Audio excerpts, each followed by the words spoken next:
వినయం అంటే మనం తక్కువ వాళ్ళమని అనుకోవడం కాదు.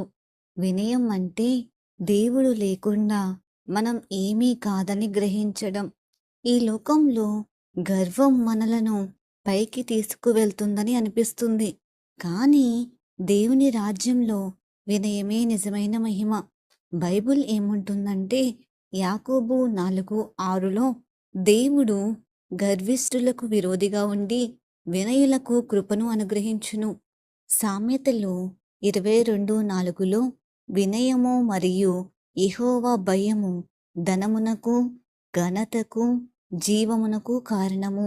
మత్తయి 23:12లో తన్ను తాను హెచ్చించుకునివాడు దిగజారును, తన్ను తాను తగ్గించుకునివాడు హెచ్చించబడును. యేసుక్రీస్తు మనకు వినయానికి గొప్ప ఉదాహరణ.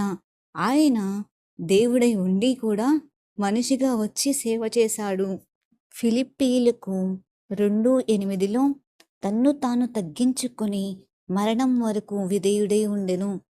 చిన్న ప్రార్థన. ప్రభువా, నా గర్వాన్ని కాదు, నీ చిత్తాన్ని నాలో నెరవేర్చుము. ఆమేన్.